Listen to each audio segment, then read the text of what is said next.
നമസ്കാരം, എല്ലാവർക്കും ഞങ്ങളുടെ ഇന്നത്തെ വീഡിയോയിലേക്ക് സ്വാഗതം. ഇന്ന് ഞങ്ങൾ ഉണ്ടാക്കാൻ പോകുന്നത് പപ്പായ ഉപയോഗിച്ചുള്ള നല്ല ഒരു മോരുകറിയാണ്. അതിനായി ഞാൻ ഒരു പകുതി പപ്പായയാണ് എടുത്തിട്ടുള്ളത്. അത് ഇതുപോലെ കുറച്ച് വലിയ കഷ്ണങ്ങളായി മുറിച്ച് ഉണ്ടാക്കുന്ന പാത്രത്തിലിടുക. അതിനുശേഷം 2 തണ്ട് കറിവേപ്പില, 2 പച്ചമുളക് കീറിയത്, 1/2 ടീസ്പൂൺ മഞ്ഞൾപ്പൊടി, 1 ടീസ്പൂൺ ഉപ്പ് എന്നിവ 1 ഗ്ലാസ് വെള്ളവും ഒഴിച്ച് ഇളക്കിയതിന് ശേഷം ഗ്യാസിൽ വയ്ക്കുക.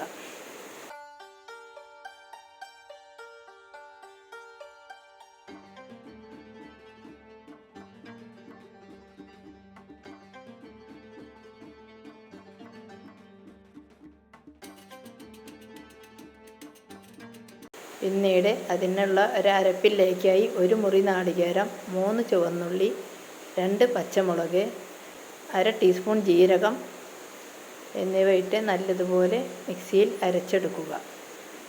തയ്യാറാക്കി വെച്ചിരിക്കുന്ന അരപ്പാണിത്. ഇനി മൂടി തുറന്ന് നോക്കുക. ഇപ്പോൾ പപ്പായ കഷ്ണങ്ങൾ വെന്തോ എന്ന് നോക്കിയാൽ അത് വെന്താൽ അതിലേക്ക് 1 കപ്പ് മോര് ഒഴിച്ച് നല്ലതുപോലെ ഇളക്കുക.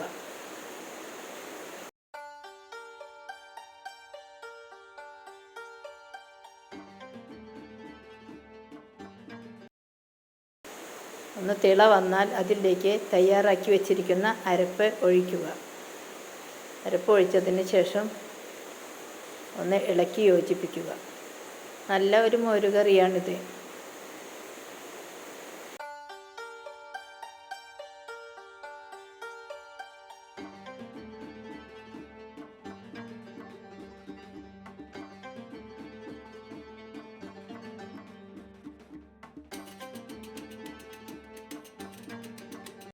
പിന്നീട് കുറേശ്ശെ തിള വരുമ്പോൾ തന്നെ ഇളക്കിയതിന് ശേഷം അത് ഗ്യാസിൽ നിന്നും ഇറക്കി വയ്ക്കുക.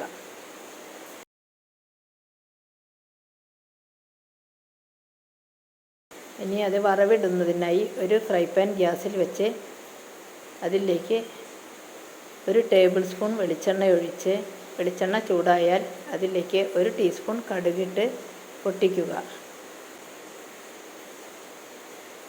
കടുക് പൊട്ടി വരുമ്പോൾ അതിലേക്ക് ഒരു 1/2 ടീസ്പൂൺ ഉലുവ ഇടുക.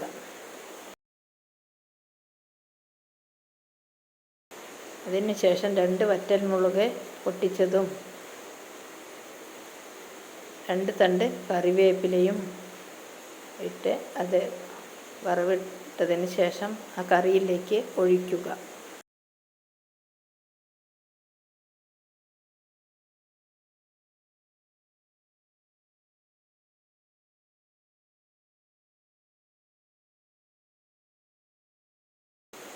എന്നിട്ട് ഒരു 10 മിനിറ്റ് മൂടി വയ്ക്കുക.